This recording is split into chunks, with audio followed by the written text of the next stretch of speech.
मेरे बेटाओ, मैंने आप लोगों को जो क्वेश्चन भेजे थे उनको हम स्टार्ट करते हैं डिस्कस करना। क्वेश्चन सॉल्व कैसे करते हैं, थ्योरी के कंसेप्ट कैसे अप्लाई करते हैं। यहाँ पर आप देखिए, पहला क्वेश्चन है the differential rate law equation for the elementary reaction A+2B is equal 3C, जहां पर K रेट कांस्टेंट है। मेरे बेटाओ, मैंने आप लोगों को रेट ऑफ रिएक्शन निकालने के तरीके बताए थे, एक बार फिर बता देता हूँ। रेट ऑफ रिएक्शन जो होती है, रेट ऑफ रिएक्शन वो with respect to a substance, एक सब्सटेंस के रेस्पेक्ट में हम चेंज कितना हुआ कंसंट्रेशन का उसमें अपॉन टाइम टेकन। एक सब्सटेंस का चेंज है, इसको हमने डिफाइन कैसे किया था कि जो भी कोफिशिएंट्स लगे हुए हैं किसी भी सब्सटेंस के आगे, उस कोफिशिएंट्स का हम डिवाइड कर देते हैं। अगर हम डिवाइड नहीं करेंगे तो वो नेट चेंज आएगा, और नेट चेंज है वो उसको रिएक्टेंट में रेट ऑफ डिसअपीयरेंस और प्रोडक्ट में रेट ऑफ फॉर्मेशन बोलते हैं। तो मेरे बेटाओ, अगर मैं यहाँ पर ए के टर्म्स में रेट ऑफ रिएक्शन लिखूं तो ये रिएक्टेंट है, इसलिए माइनस हो जाएगा change in concentration of A upon time taken. Okay बेटाओ, यही रेट ऑफ इक्वेशन बी के टर्म्स में अगर मैं लिख देता इसे माइनस dB/dt, तो ये हो जाता rate of disappearance of B का net change upon time taken. ऊपर जो मैंने ए का लिखा है वो भी क्या है, rate of disappearance of A B है, लेकिन वो रेट ऑफ रिएक्शन के बराबर भी है क्योंकि कोफिशिएंट 1 है। लेकिन इस rate of disappearance of B को अगर मुझे रेट ऑफ रिएक्शन में चेंज करना है तो इसके कोफिशिएंट का मैं इसमें डिवाइड कर दूंगा, 2 का डिवाइड और वी कैन से 1/2 का मल्टीप्लाई। अगर मैं इसी को सी के टर्म्स में लिखता हूं तो सी प्रोडक्ट है, सो अल्टीमेटली ये यहाँ पे प्लस में लिया जाएगा। अगर मैं net change in concentration of C upon time taken लेता तो इसको rate of formation of C बोलते। लेकिन अगर मैं पर मॉलिक्यूल दैट इज पर आपका सब्सटेंस लेता हूँ 3 का डिवाइड करके, तो ये रेट ऑफ रिएक्शन बन जाएगा। तो ये एक तो इसकी डेफिनेशन से instantaneous rate that is real rate को इस तरह रिप्रेजेंट कर सकते हैं। लेकिन मेरे बेटाओ, अगर हमें रेट लॉ के अकॉर्डिंग लिखना हो तो रेट लॉ के लिए हमें ऑर्डर पता होना चाहिए। तो यहाँ पर मैं आपकी एक बहुत इंपॉर्टेंट बात लिखवाने जा रहा हूँ, आप एक बार फिर नोट कर लो। वैसे मैंने आपको स्टडी के टाइम पर बताया था, बट एक बार फिर आप इसको नोट कर लें प्लीज सब लोग, कि किसी भी एलिमेंट्री रिएक्शन, मैं इसको मार्क कर रहा हूँ, आप ध्यान दें इस टर्म को, और मैं एलिमेंट्री रिएक्शन के लिए बात लिखने जा रहा हूँ।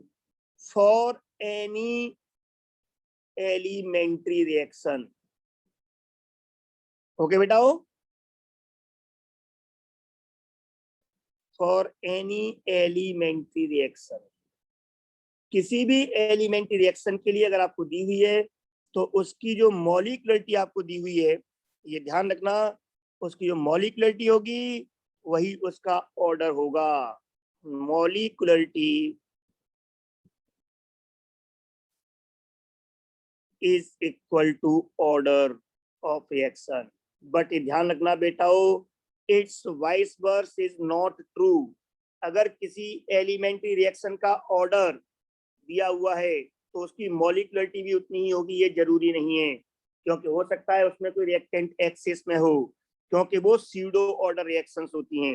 अगर उसने एलिमेंट्री रिएक्शन लिखी हुई है तो हम उसके number of molecule of reactants को ही डायरेक्ट काउंट कर सकते हैं, वही उसकी ऑर्डर भी होगी। लेकिन इसका वाइस वर्स ट्रू नहीं है। बट आप ये समझ लें, बट ऑर्डर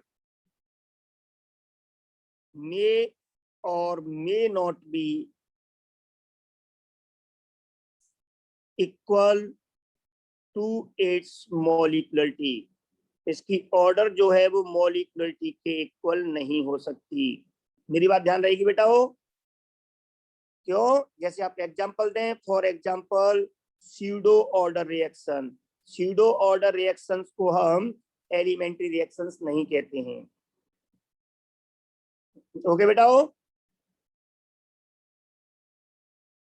मेरा कहने का मतलब एक बार और समझ लें। मैं अगर कहूं यहाँ पर कि ये एलिमेंट्री रिएक्शन है तो इसको देखकर इसकी मॉलिक्युलरिटी कितनी है बेटा हो, इसकी मॉलिक्युलरिटी 3 है और इसका ऑर्डर भी 3 होगा।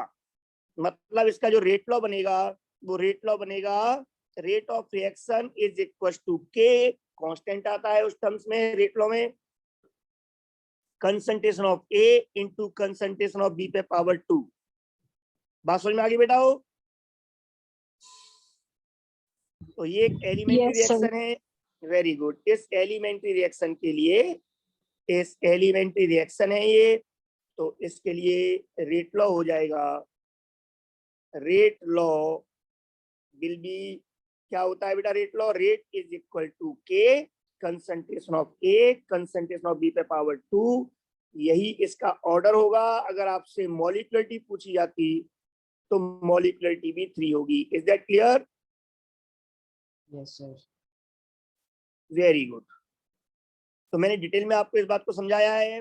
अब आप अपने क्वेश्चन का आंसर देख लीजिए, तो आपको साफ दिख रहा है बेटा हो कि इस क्वेश्चन में मैं रेट ऑफ रिएक्शन को ऐसे भी निकाल सकता हूं और रेट ऑफ रिएक्शन को ऐसे भी कैलकुलेट कर सकता हूं। तो यहाँ पर कौन सा ऑप्शन करेक्ट है? हमें दिख रहा है सी। डी बाई डी टी के टर्म्स में लिखो, चाहे डी बाई डी टी में लिखो, चाहे D C by D T में लिखो, प्रोडक्ट में प्लस, रिएक्टेंट में माइनस, और चाहे रेट लॉ के अकॉर्डिंग निकालो, रेट ऑफ रिएक्शन हर तरीके से सेम आएगी। इसके आगे मैं यहाँ पर बेटा हो क्वेश्चन नंबर 2 की बात करता हूँ। क्वेश्चन नंबर 2 में इन्होंने कहा है the rate of reaction is expressed in different ways as follows. इन्होंने रेट ऑफ रिएक्शन को मेंशन किया हुआ है, उन्होंने रिएक्शन को पूछा है। तो देखो कितना सुंदर तरीका है पहचानने का। यहाँ पर ये प्लस और ये प्लस ये बता रहा है कि ये प्रोडक्ट हैं। ए और सी क्या है बेटा? ए और सी प्रोडक्ट है। ये क्लियर हो गया क्योंकि रेट ऑफ चेंज प्लस में लिया है। Yes sir. यहाँ पर आप देखोगे डी और जो दिया है बी, ये आपको नेगेटिव साइन में दिया है, मतलब ये रिएक्टेंट है। तो बी और डी की रिएक्शन हो रही है। मैंने बताया था कोफिशिएंट्स का हम डिवाइड करते हैं बेटा हो। इसका मतलब यहाँ जो डिवाइड में है वो कोफिशिएंट होंगे रिएक्शन के। तो अगर आप इन कोफिशिएंट्स पे ध्यान दें तो कोफिशिएंट यहाँ पे सी का 2 है, सी के आगे 2 लगा दीजिए। डी का है वो 3 है, डी के आगे 3 लगा दीजिए। ए का कोफिशिएंट 4 है, इसके आगे 4, और बी का कोफिशिएंट यहाँ गिवन नहीं है, मींस वो 1 माना जा सकता है। ओके बेटा हो? तो ये B1 है तो 1 लिखा रहने दो, 1 का कोई मतलब नहीं है। तो रिएक्शन क्या हो गई? B + 3D is equal to 4A + 2C। Answer क्या हो जाएगा बेटा? Answer will be B. B + 3D is equal to 4A + 2C। Any problem? तो अब इन्होंने इसको रिवर्स कर दिया। रिएक्शन दी हुई हो तो हम आपका डिफरेंशियल रेट लॉ निकाल सकते हैं, और अगर हमें डिफरेंशियल रेट लॉ दिया हुआ हो तो हम उससे रिएक्शन भी बना सकते हैं। इसके आगे क्वेश्चन नंबर अगर हम 3 की बात करते हैं तो in the reaction A + 2B is equal to 6C + 3D if initial rate dA/dt at t0, that is initially है तो t0 वापस लिखने की जरूरत नहीं थी। वो कितनी दी हुई है बेटा? 2.6 × 10⁻⁻² मोल पर लीटर पर second. Rate of the reaction दी हुई है, initial rate that is rate of the reaction at time t0। इसने पूछा है what will be the value of आपका -dV/dt at time t0 that is initially. तो मैंने इस हिसाब से अभी कहा, आप डिफरेंशियल अगर आप रेट लॉ बनाएं तो रेट ऑफ रिएक्शन जो होगी बेटा वो क्या होगी ए के टर्म्स में? -dA/dt, और बी के टर्म्स में क्या होगी कि -½ of dV/dt। Am I right? Yes sir. Very good बेटा। अब हम यहाँ पे क्या करेंगे, हम यहाँ पर dA/dt की वैल्यू पुट कर देंगे। ये वैल्यू कितनी दी हुई है हमें? ये वैल्यू दी हुई है 2.6 × 10⁻⁻² मोल पर लीटर पर सेकेंड। ये किसके इक्वल हो जाएगा? 1/2 ऑफ -dV/dt के। हो गया बेटा इक्वल? Yes sir. और हमसे -dV/dt की वैल्यू पूछी है तो मैं 2 का इधर मल्टीप्लाई कर दूंगा, ये हो जाएगा 5.2 × 10⁻⁻²। So answer will be C. Is that clear बेटा? Yes sir. Very good. Again आप फोर्थ क्वेश्चन को देखें। Yes, for sir. A reaction आप समझो, थोड़ा प्रैक्टिस की बात होती है। अगर आप फोर्थ रिएक्शन पे ध्यान दें बेटा, हो मैं कुछ पार्ट इसका इरेज कर देता हूं अब। तो इस फोर्थ रिएक्शन में क्या दिया हुआ है, 2A is forming B and 3C। ये इसने ये यहाँ पर बनाया हुआ है। इसने कहा है कि बताओ अगर DA/dt जो है वो K1 A स्क्वायर है, dy/dt K2 A स्क्वायर है और dc/dt K3 A स्क्वायर है, तो K1 K2 K3 में क्या रिलेशन होगा? बहुत सिंपल क्वेश्चन है, आप इस पे ध्यान दें। अगर मैं इसे रेट ऑफ रिएक्शन के टर्म्स में लिखूं बेटा हो, तो आप लोग जानते हो कि रेट ऑफ रिएक्शन क्या होगी। रेट ऑफ रिएक्शन में क्वेश्चन 4 को सॉल्व कर रहा हूँ, स्पेस नहीं है वहां पर, इसलिए मैं इसके आगे लिख रहा हूँ। ए के टर्म्स में क्या होगी बेटा, ये माइनस, या चलो 1/2 हम पहले कर देते हैं, हाफ कर देते हैं इसका, किसका, माइनस DA/dt का। Any problem? No, sir. As equal to, अगर मैं प्रोडक्ट के टर्म्स में निकालता हूं तो बी का कॉफिशिएंट 1 है, इसलिए नो प्रॉब्लम, डायरेक्ट हो जाएगा dB/dt। और अगर मैं निकालता हूं इसको सी के रेस्पेक्ट में, तो 1/3 इंटू dC/dt। ओके बेटा, अब मैं यहाँ पर इनकी वैल्यूज पुट कर दूं तो आपको यहाँ पर क्लियरली रिलेशन मिल जाएगा। और वैल्यू क्या है, हाफ ऑफ DA/dt की वैल्यू पुट कर दो आप यहाँ पर, क्या क्या है बेटा, K1 A स्क्वायर। तो K1 A square, concentration of A का स्क्वायर, फिर इज इक्वल टू dy/dt, वो कितना दिया हुआ है, K2 A स्क्वायर।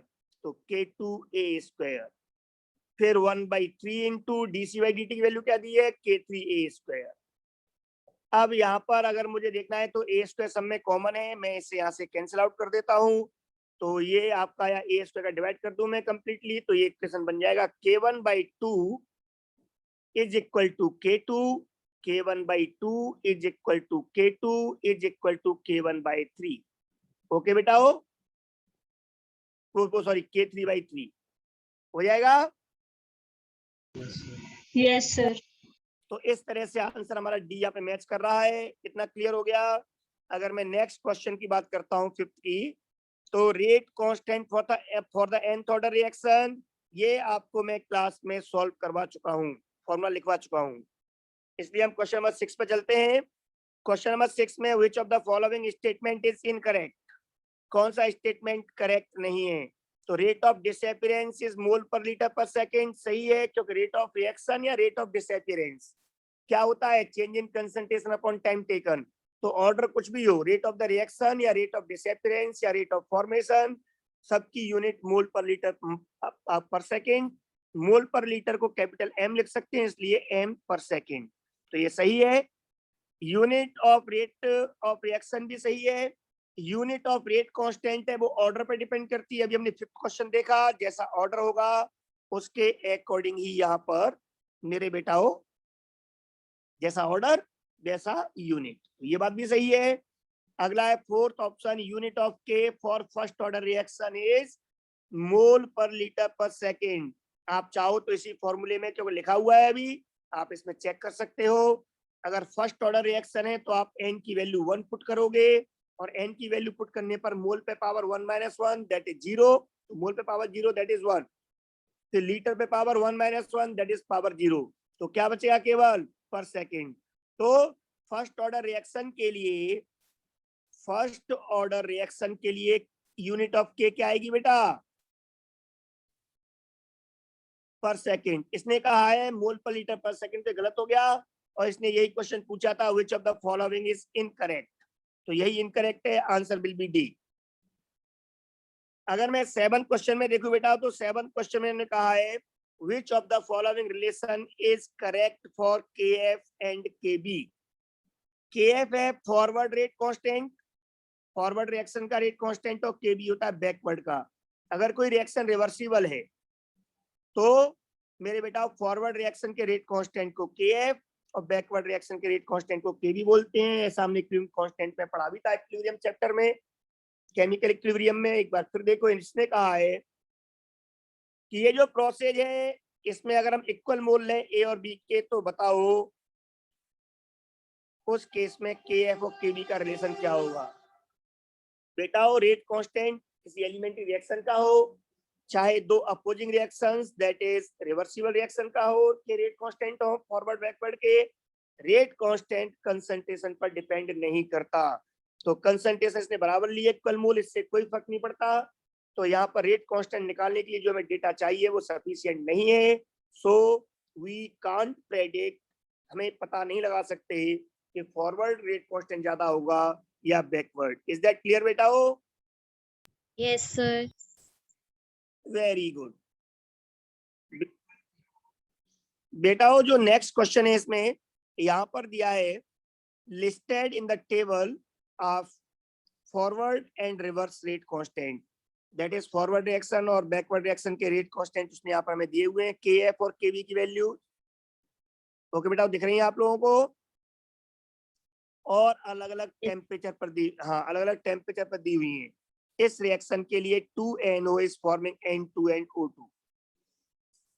अब इसने हमसे क्वेश्चन में पूछा है सेलेक्ट द करेक्ट स्टेटमेंट, और स्टेटमेंट्स में उसने हमें एक तो रिएक्शन की नेचर कि वो एक्सोथर्मिक है एंडोथर्मिक है ये पता लगाना है, और एक हमें इक्विलिब्रियम कांस्टेंट पता लगाना है। ओके बेटा हो, तो सबसे पहले हम इक्विलिब्रियम कांस्टेंट ही पता लगा लेते हैं अलग अलग टेम्परेचर्स पर, उससे आपको यहाँ पर आइडिया हो जाएगा। तो मेरे बेटा देखो ध्यान से, मैं इस क्वेश्चन को आपको दो तरह से सॉल्व करूंगा, क्योंकि मैंने आप लोगों को इक्विलिब्रियम भी पढ़ाया है और आपको ये केमिकल काइनेटिक्स भी पढ़ाया है। तो देखिए आप दोनों तरीकों को ध्यान से। पहला तरीका है बेटा हो कि पहले मैं यहाँ पर इक्विलिब्रियम कांस्टेंट निकालता हूं। हम लोग जानते हैं इक्विलिब्रियम कांस्टेंट में be defined as the ratio of forward rate constant and backward rate constant of a reversible reaction. ठीक है बेटा हो, अब इक्विलिब्रियम कांस्टेंट में निकाल रहा हूँ यहाँ पे अलग अलग टेम्परेचर्स पर। पहले मैं निकाल रहा हूँ 1400 केल्विन पर। 1400 केल्विन पर इक्विलिब्रियम कांस्टेंट होगा, फॉरवर्ड रेट कांस्टेंट की वैल्यू है 0.29 अपॉन केबी की वैल्यू है 1.1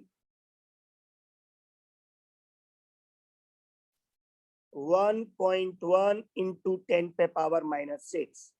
अगर आप इसे सॉल्व करते हो तो मेरे बेटा हो इट इज ऑलमोस्ट 2.63 into 10⁵। ये -6 का हो जाएगा, 5 हो जाएगा। अब मैं यहाँ पर रेट कांस्टेंट निकाल रहा हूँ बेटा हो एट 1500 केल्विन। 1500 केल्विन पर अगर मैं निकालूं इक्विलिब्रियम कांस्टेंट तो ये हो जाएगा it is equal to, forward का रेट कांस्टेंट कितना है 1500 पर 1.3 डिवाइड बाय केबी की वैल्यू कितनी है 1500 केल्विन पर 1.4 into 10⁻⁵। तो आप इसे कह सकते हो बेटा हो इट इज ऑलमोस्ट 0.9 into 10⁵, या आप इसे कह सकते हो 9 into 10⁴। आपने इक्विलिब्रियम कांस्टेंट की वैल्यू निकाल ली। इस तरह से आप लोग यहाँ पर ये जो वैल्यूज लिखी हुई हैं इन वैल्यूज में देखो तो बेटा एक तो ये हमारा ऑप्शन सही है, क्योंकि 1500 पर वैल्यू 9 के अप्रोक्सीमेट लिया है, 9.28 10⁴। और अगर मैं यहाँ पर 1400 पर देखूं तो यहाँ पर ये दोनों ऑप्शन ये भी सही है। तो 1400 पर 2.63 into 10⁻⁵ आ रहा है। कितना क्लियर हो गया बेटा? तो इसका मतलब पहला ऑप्शन तो गलत हो गया, यहाँ पर पहला ऑप्शन तो आंसर नहीं होगा, उसने करेक्ट स्टेटमेंट पूछा है। Is that clear? Yes, sir. अब दूसरा कंसेप्ट लगाइए बेटा हो, मैंने आपको पढ़ाया हुआ है कि अगर डेल्टा एच नेगेटिव हो तो क्या होता है बेटा, टेम्परेचर राइज करने पर इक्विलिब्रियम कांस्टेंट की वैल्यू कम होती है। याद आ रहा है आपको? एक्सोथर्मिक रिएक्शंस जो होती हैं that is delta H negative होता है तो टेम्परेचर बढ़ाने पर इक्विलिब्रियम कांस्टेंट की वैल्यू कम होती है, रिएक्शन बैकवर्ड में शिफ्ट होती है, ली चैटेलियस प्रिंसिपल। जिन लोगों ने पढ़ा हुआ है मैं उनके अकॉर्डिंग आप एक बार देख लीजिए।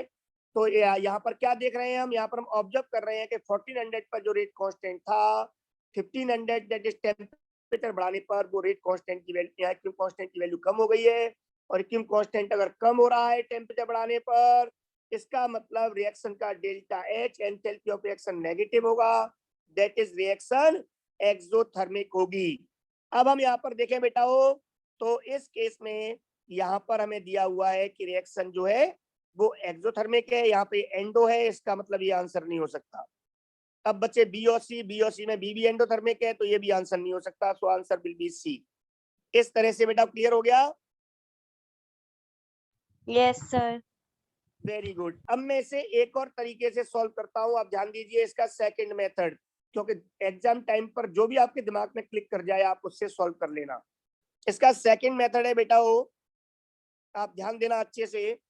और इस सेकंड मेथड में मैं बताने जा रहा हूं आपको कि आपको मैंने बताया था कि अगर हम रेट कांस्टेंट्स जो है अगर हम उनको देखें, ध्यान देना बेटा हो,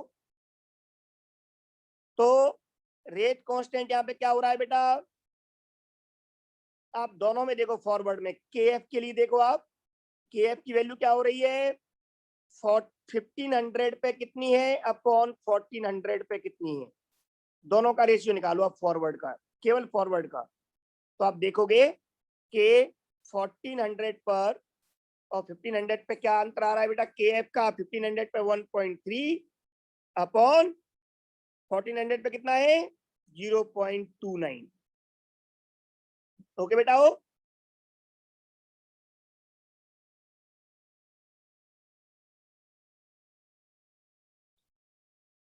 आप इसको चाहो तो 13 अपॉन 2.9 भी कह सकते हो। अगर आप अभी बैकवर्ड का निकालो 1500 पर और बैकवर्ड का वापस से 1400 पर, तो अब आप रेशियो देखोगे तो अब रेशियो है 1.4 इंटू 10 पे पावर -5 अपॉन 1.1 इंटू 10 पे पावर -6। और इसे आप क्या कह सकते हो बेटा, इसको आप लोग 14 अपॉन 1.1 कह सकते हो। मोरे बेटा बताओगे इन दोनों में कौन सी वैल्यू ज्यादा है,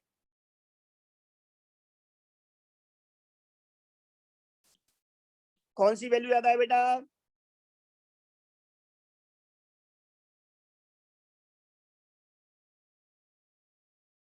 मेरे बेटाओ इससे ये वाली वैल्यू ज्यादा है ना, डिनोमिनेटर कम है नोमिनेटर ज्यादा है, बोलो। Very good. तो हम आगे बढ़ते हैं। मेरे बेटाओ आपको मैंने एक बात बताई थी, अब ध्यान देना, मैंने जो बताया है उस चीज से कंपेयर करना। यहाँ पे हम क्या देख रहे हैं कि फॉरवर्ड रिएक्शन की जो रेट है वो टेम्परेचर बढ़ाने पर इंक्रीज हुई, रेट यहाँ पर इंक्रीज हुई,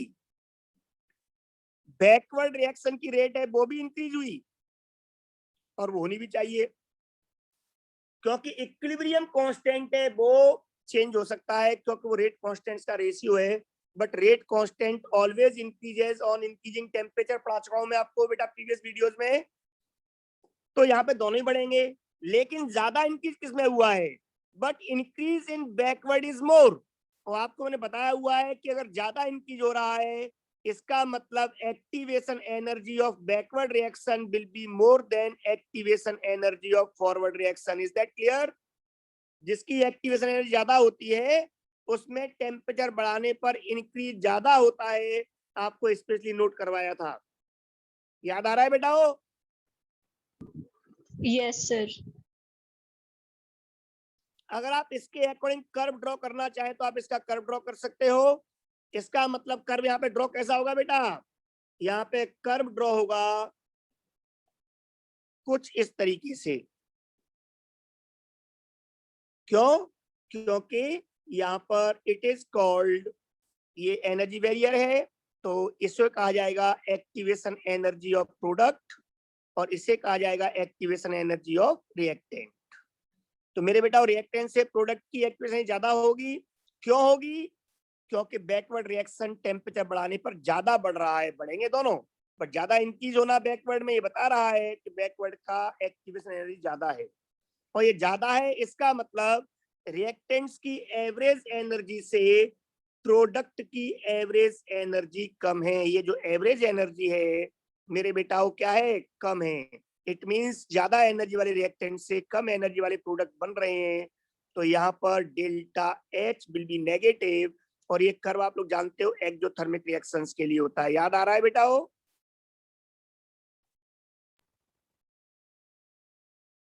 So delta H is average energy of reactant minus average energy of product. Is that clear? Yes, sir. थोड़ी सी ये आपको मैं पूरा डिटेल में समझा रहा हूँ इसलिए टाइम लग रहा है, वरना ये क्वेश्चन सिर्फ 10 सेकंड के होते हैं। आप जब इसकी प्रैक्टिस करोगे, बार बार दिमाग में बातें सेट हो जाएंगी, तो आप देखते ही पता लगा सकते हो कि 1400 पर रेट कांस्टेंट जो इंक्रीज हुआ है 15 करने पर, और यहाँ पे जो इंक्रीज हुआ है जिसमें इंक्रीज ज्यादा हुआ उसकी एक्टिवेशन एनर्जी ज्यादा होगी। अगर एक्टिवेशन एनर्जी प्रोडक्ट की ज्यादा है मींस एवरेज कम है, इसका मतलब रिएक्शन एक्सोथर्मिक। और अगर एक्टिवेशन एनर्जी प्रोडक्ट की कम है मतलब एवरेज ज्यादा है, तो इसका मतलब एंडोथर्मिक रिएक्शन। या आप लोग डेल्टा एच के थ्रू भी ये बातें कैलकुलेट कर सकते थे। Is that clear बेटाओ?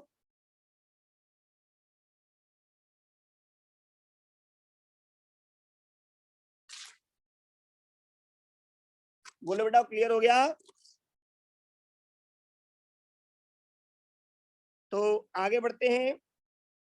आगे क्वेश्चन है जिसमें इसने कहा हुआ है कि rate constant of a reaction depends on. हमने पढ़ा हुआ है बेटा, rate constant k is equal to Arrhenius equation के अकॉर्डिंग, वो आपको पता है। हमने पढ़ा हुआ है k is equal to A E पे power minus E A by R T. इससे क्लियर है? या आप ए की जगह पर पी जेड भी लिख सकते हो। आप याद होगा पी जेड को हमने ए कहा था आरएनएस कांस्टेंट। इससे क्लियर है कि रेट कांस्टेंट की वैल्यू किस किस पर डिपेंड करती है, एक्टिवेशन एनर्जी पर और टेम्परेचर पर। ओके बेटाओ, ये ओरिएंटेशन फैक्टर था पी, जेड फ्रीक्वेंसी फैक्टर है। ये हम लोग नेचर पे कैसे हैं, तो ये नेचर तो नहीं पता रिएक्शन की अभी। तो रेट कांस्टेंट किस पर डिपेंड करता है बेटा, एक्टिवेशन एनर्जी पर और टेम्परेचर पर। ओके बेटाओ, लेकिन एक्टिवेशन एनर्जी किसी भी पर्टिकुलर रिएक्शन अगर हम बात कर रहे हैं तो वो भी कांस्टेंट होगा। ये भी आप दिमाग में सेट कर लें कि ये आपका एक रिएक्शन पर्टिकुलर है तो ये भी कांस्टेंट है, is constant for a reaction. कोई रिएक्शन है तो ये भी कांस्टेंट है। तो क्या बचा, केवल टेम्परेचर। इसका मतलब रेट कांस्टेंट किसी एक पर्टिकुलर रिएक्शन के लिए टेम्परेचर पर डिपेंड करता है। बट रिएक्शंस अलग अलग हो तो ये एक्टिवेशन एनर्जी पर भी डिपेंड करता है। और एक्टिवेशन एनर्जी को कौन अल्टर करता है, कौन चेंज कर सकता है, कैटलिस्ट। इसीलिए ये कैटलिस्ट पर भी डिपेंड करता है। तो रेट कांस्टेंट की ओवरऑल डिपेंडेंस अगर आप लिखो तो ओवरऑल डिपेंडेंस जो के की है वो टेम्परेचर पर होती है, एक्टिवेशन एनर्जी पर होती है और कैटलिस्ट के एब्सेंस ऑफ प्रेजेंस पर होती है। इज दैट क्लियर बेटा? ये डिटेल्स में इसलिए बता रहा हूं कि आगे क्वेश्चन कोई और आ जाए तो आप वहां पे इसको कर पाए। नेक्स्ट क्वेश्चन देखें आप, 10th क्वेश्चन बहुत सिंपल क्वेश्चन आ गया बीच में।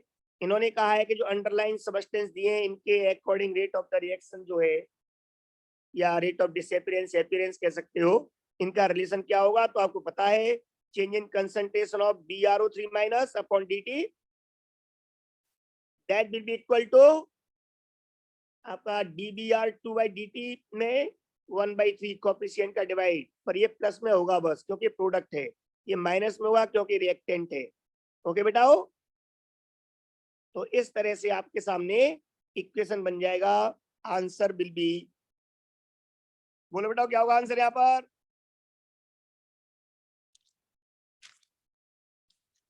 जल्दी बोलो। गुड आंसर, यहाँ पे देख लीजिए आंसर विल बी सी। अब आगे बढ़ते हैं, ये माइनस में है और ये प्लस में है और वहां पर हमने डिवाइड किया हुआ है। नेक्स्ट क्वेश्चन है 11th, बड़ा प्यारा क्वेश्चन है। इसने कहा है कि एक रिएक्शन है जिसमें रेट कांस्टेंट इसने दिया हुआ है, ए से टू बी में चेंज हो रहा है। इसने पूछा है इनिशियल कंसंट्रेशन ए की 0.5 m है, तो बताओ ग्राफ क्या होगा। तो इस ग्राफ को पता लगाने के लिए आप ध्यान दें, यहाँ पर कुछ बातें बहुत अच्छी और इम्पोर्टेंट होती हैं जिससे हम लोग पता लगा लेते हैं। जरा जरा सी इंफॉर्मेशन हमें बहुत कुछ सिखा देती है। और मैंने आपको बताया हुआ है कि जब भी रिएक्शंस में हमें नहीं पता चले कि रिएक्शन किस ऑर्डर की है, तो उस केस में मेरे बेटा हो हम लोग रेट कांस्टेंट को आइडेंटिफाई कर लेते हैं।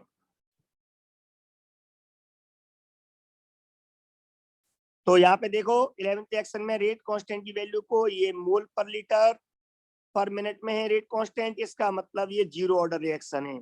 इस रेट कांस्टेंट से क्लियर हो गया कि ये जीरो ऑर्डर रिएक्शन है। तो आपको मैं पढ़ा चुका हूँ कि हम रेट कांस्टेंट की यूनिट से ऑर्डर का पता लगा सकते हैं। और अगर ये जीरो ऑर्डर रिएक्शन है बेटा, तो ए से टू बी का बनना एक कांस्टेंट रेट से होगा। जीरो ऑर्डर रिएक्शन में रेट यूनिफॉर्म होती है, और अगर ये यूनिफॉर्म रेट से हो रहा है तो इसमें से ए माइनस एक्स, ये एक्स कितना होगा, डिसोसिएट कितना होगा, उतना ही यहाँ पर बी बन जाएगा 2x। ओके बेटा हो। तो अगर मैं x की वैल्यू पता करना चाहूँ यहाँ पर कि ये कितनी हो सकती है, अगर मैं मान लूँ a पूरा डिसोसिएट हो गया, अगर a पूरा डिसोसिएट हो गया तो 2a बन जाएगा। दैट इज अगर मैंने a लिया है 0.5, जैसा आपको दिख रहा है क्वेश्चन में 0.5 इनिशियल, तो ये पूरा 0.5 से 0 जब होगा तो 2b 0 से 1 हो जाएगा, दैट इज 0.5 का डबल। ओके बेटा हो, 1 मोल पर लीटर। अब हम यहाँ पे जब यूनिफॉर्म रेट से रिएक्शन हो रही है तो x की वैल्यू 1m होने में कितना टाइम लगेगा, तो हमने पढ़ा हुआ है x is equal to kt, याद आ रहा होगा आपको बेटा हो। तो यहाँ पर हमें टाइम लगेगा, time t is equal to k, आपका x बाई k, x कितना है बेटा 1। ये यहाँ पर हमने अपना कितना ले लिया, अब डिसोसिएट अमाउंट x 0.5। ओके बेटा हो, आप ऐसे निकाल सकते हो, या आप बी की कंसंट्रेशन निकाल सकते हो क्योंकि सारे कर्व बी की कंसंट्रेशन में दिए हुए हैं। तो बेटर है कि आप बी की ही कंसंट्रेशन निकालें, और जब आप बी की कंसंट्रेशन निकालोगे तो कितनी है बी की कंसंट्रेशन बेटा 1m, है कि नहीं बेटा।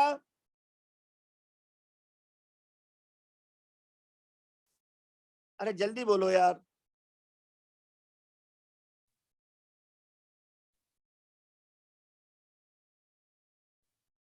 एक तो आप लोग बोलते नहीं हो। तो बी की Sir, please concentration, once again. मैं ये कहना चाह रहा हूँ यहाँ पे बेटा, ये एक जीरो ऑर्डर रिएक्शन है। तो जीरो ऑर्डर रिएक्शन पता कैसे लगी बेटा आपको, कि इसका रेट कांस्टेंट है वो मोल पर लीटर पर मिनट है। ये क्लियर हो गया, Yes, sir. गुड। अब जीरो ऑर्डर रिएक्शन जो है वो यूनिफॉर्म रेट से होती है, एक कांस्टेंट रेट से। अगर कांस्टेंट रेट से होती है तो अगर ये 0.5 m जो है ए, ये पूरा खत्म जब होगा तो ये किस में कन्वर्ट हो जाएगा, 1 m में डबल हो जाएगा। जितना ए है, ए से 2b बन रहा है, x डिसोसिएट होने से 2x बनेगा। तो 0.5 डिसोसिएट जब पूरा हो जाएगा, ए खत्म हो जाएगा, उस टाइम पर b कितना हो जाएगा 0.5 का डबल, मतलब 1m। Yes, sir. तो और मैं क्या कर रहा हूँ बेटा, अब हम ये चेक कर रहे हैं कि इस 1m को होने में टाइम कितना लगेगा।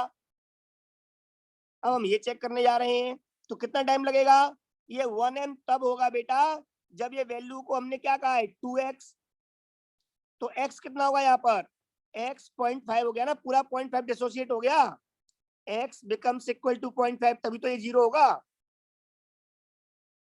और हमने जीरो ऑर्डर एक्स में पढ़ा हुआ है x is equal to kt। x अगर पूरा 0.5 डिसोसिएट हो रहा है, k हमें 0.1 दिया हुआ है, तो टाइम कितना लगेगा, time is equal to 5 minute लगेगा ना बेटा।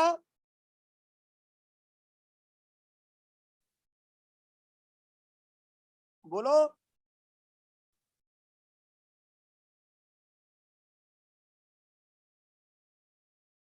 अरे भाई जीरो ऑर्डर रिएक्शन के लिए x is equal to kt पढ़ा था, याद आ गया।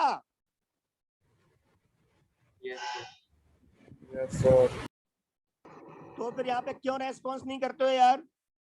तो यहाँ पर टाइम 5 मिनट पर ए पूरी तरह खत्म हो जाएगा, 0 हो जाएगा, और बी की कंसंट्रेशन होगी 1 m। ये दो डेटा आपको मिल गए। 5 मिनट पर 1 m होगी, 5 मिनट पर बी की कंसंट्रेशन 1 m हो जाएगी, और उसके बाद रिएक्शन स्टॉप। इसका एक कर्व का कोई मतलब नहीं है। तो answer will be C. Zero order reaction है, इसलिए रेट क्या होगी? यूनिफॉर्म।